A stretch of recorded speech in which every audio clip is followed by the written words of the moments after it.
What's up, Bills Mafia? Today is day 5 of the Buffalo Bills training camp, and I got all the sights and sounds for you. But before we get to that, let's get to that intro.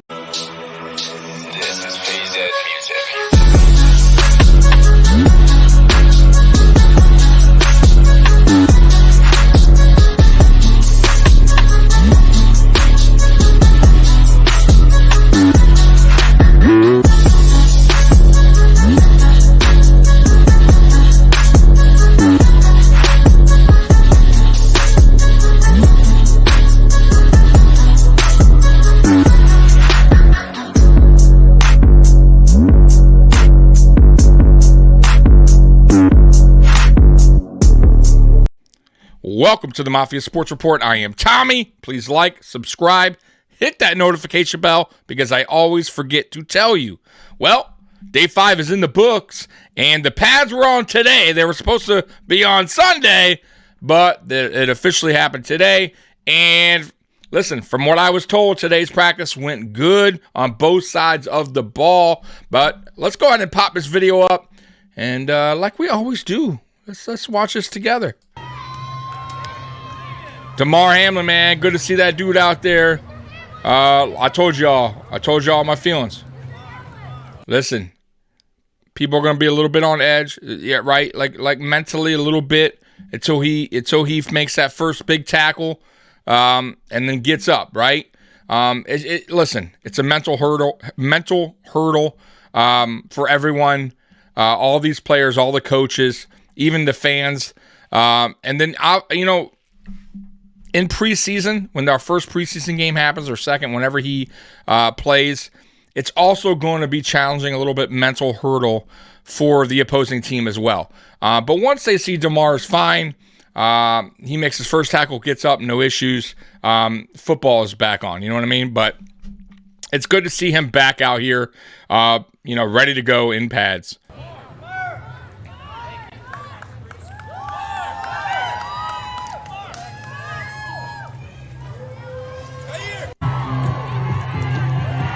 Big pop for Damar. He will always get that big pop, man. Yep, he's listen, man, let me tell you something, man. This dude will forever be a Buffalo, a huge part of Buffalo Bills, huge part of Bills Mafia, and even the NFL. Like, Damar Hamlin story will forever be told. I'll be honest with you guys. So, I love the fact that he's ready to go, and let's see. Then the next step right now is for him to make the team, which I believe he will, and get back on that field, do something that he loves to do, play football. Josh, listen. I gotta mute this. I gotta mute it because you can't have Hammer copyright. Oh, man. Oh, I gotta mute again. Can't have no Eminem on here. You know how that goes. YouTube boy, get me quick. There we go. Josh, signing autographs. The dude's a superstar, man.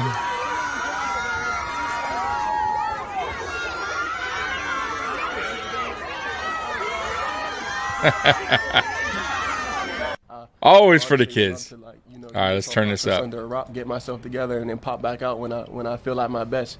You know what I mean? But I think there's strength in going through a process in front of everybody's eyes. It shows vulnerability, it shows strength, it shows perseverance, and that's things I would love to stand for. That first little moment of contact, that was just letting me know, like, it just felt alive, man. It felt like I'm here. I'm overcoming 1,000 and 1,000 and 1,000 and one's emotions, and I'm processing them all at one time. You know what I mean? While trying to focus and execute at the highest level in the world. You know what I mean? So, it felt good. It was just that moment of just like, all right, let's just settle in and let's just one play at a time. Let's just keep going. Me and our head trainer, Nate Bresky, we talked about it like, he said he was a little bit jealous. I mean, you know what I'm saying? Because like when in life do we get to encounter challenges like this and overcome things like this? You know, not too many people get this level of overcoming something and being able to stand for so many good things. So, you know, to be able to be a chosen one and to be able to be the one to overcome something so big, you know what I mean? It's a blessed space, and it's a bunch of opportunity in there as well if you choose to look at it that way. Your first round pick. I'm telling y'all, man. You heard him talk about the hurdle, you know, the mental hurdle of just, you know, after that first, you know, getting that first hit, you know what I mean? Getting back up. You know, listen, guys, man, what happened to him isn't like an injury, right? It's not an ACL, it's not a knee, it's not an ankle. Like the dude, you know, nearly died, right? He did technically, and for him to be here already, suited up, or, you know, dressed up, whatever you want to call it, in his pads, ready to roll, is amazing. It's an amazing story. But once again, today was his first hurdle, mental hurdle, and I want to say the other players as well on the team, you know, officially today was their first hurdle of moving on officially, knowing that Damar's going to be okay, that was a freak accident. And, you know, it's like I said, it's good to see, you know, him talk about it, him understand that it was going to be a little mental hurdle. And, yeah, I'm just, man, honestly, guys, a little lost for words when it comes to Damar, because I didn't think he would even be playing this season. I really felt like he was going to probably miss this season. And just to see him out here already is amazing. It really is. Dalton Kincaid out here is another one who I know has kind of stood out through the early portion of practice here. You got Dawson Knox, who we're talking to today as well. Just tell me about how those two parts fit together and the type of matchups that might be able to create for you. Yeah, we think they're both kind of interchangeable. Both of them obviously pass options. I would say Dawson right now better inline blocker than Dalton is, but we're going to pair them together, use them in different ways. Obviously, probably being 12 personnel more this year than we have probably any year we've been here. Yeah. So last thing here, you know, you're always looking at those new guys, especially the first day the pads go on. I'm not asking you to give the overall evaluation of what these guys are going to be, but who's one guy I haven't mentioned here who you're excited about, who you think is really going to rise through this training camp process? You know, I think a couple of our D-line, Rousseau's he's had a good camp. Good to see him in pads. And two linebackers that have really, you know, stood out so far early on, but Bernard and Tyrell Dotson had a great play on a screen. He today. Almost said Spectre. Spectre's in the mix too, there but those two guys have really done a nice job.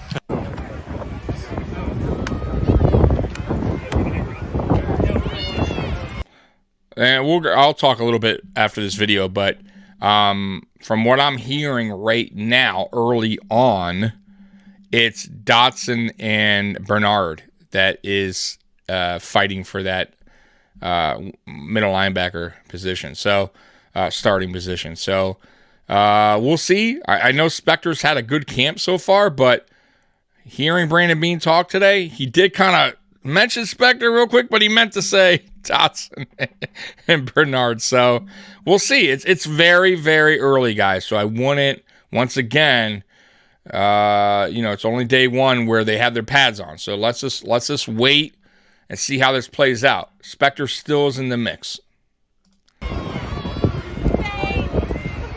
That's Hamlin's family, by the way. They showed up to camp, which is really good of them, man. Support for mental support.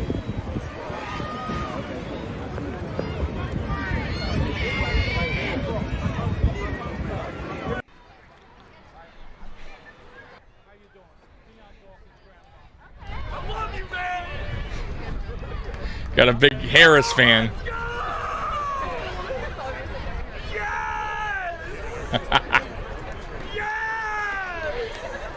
Somebody's happy.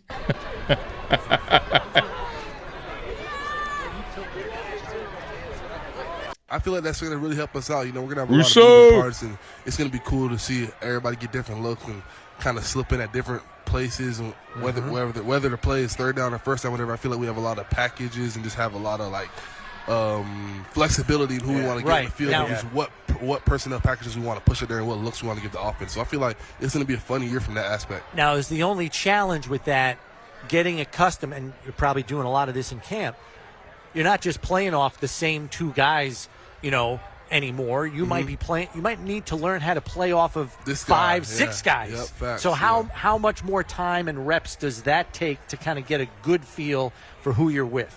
It takes more for sure. You got to be, and I feel like they're doing a good job of mixing up the rotation Yeah, they out are. there. So we're not going with the same people every single time because I might be rushing next to Puna or rushing next to Daquan, Ed, Tim, Big Phil, whoever's in there. Like Big Phil's still still working on coming back. So we got a lot of faces in there. So you're right, being able to rush next to different people, you have to rush in a different type of style.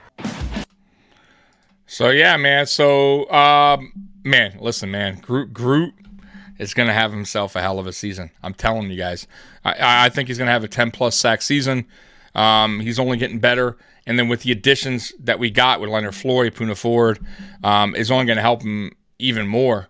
Especially Leonard Floyd, because now you got Leonard Floyd and Von Miller, two guys that he could pick the brain and just get even better at his craft, right?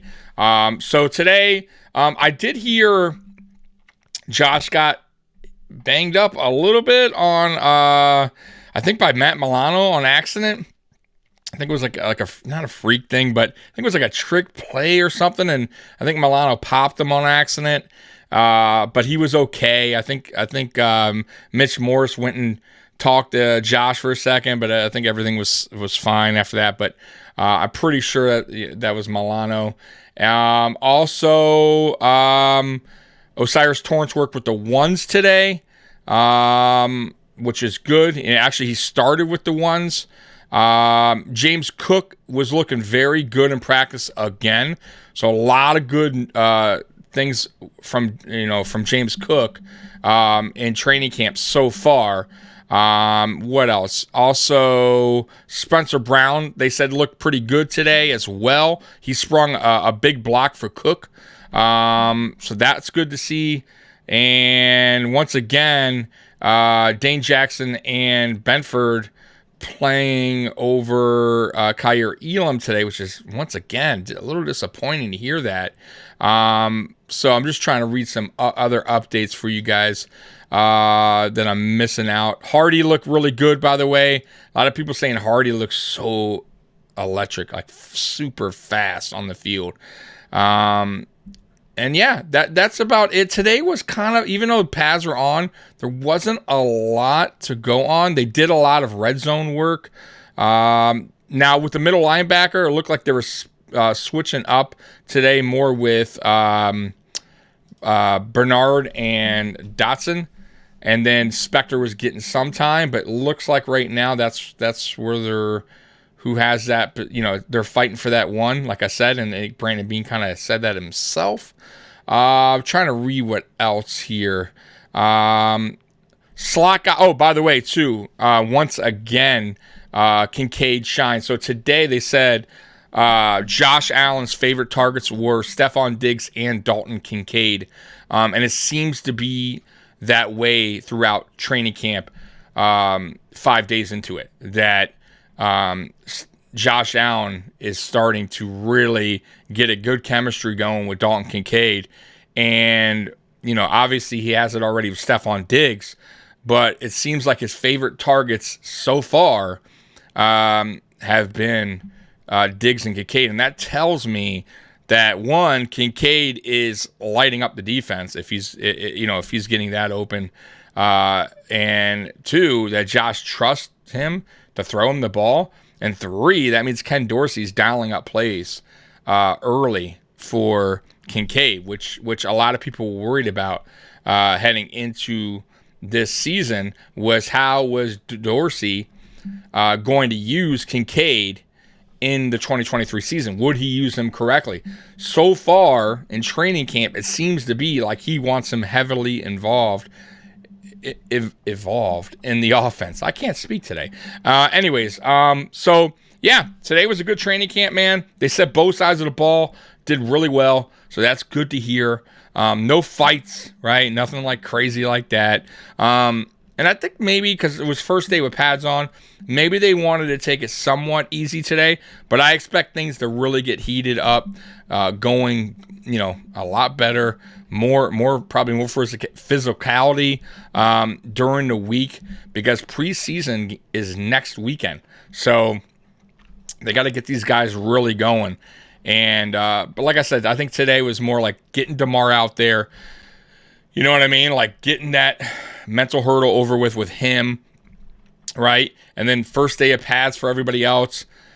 It's kind of just, one of those days. So, guys, tonight we're going live at 9 o'clock. Me and Mikey, Mafia Sports Report. So, you don't want to miss that. We'll be talking all the training camp up until today and everything else with you guys in the chat. So, once again, Bills Mafia, I love you. And as always, go Bills. I'm out of here.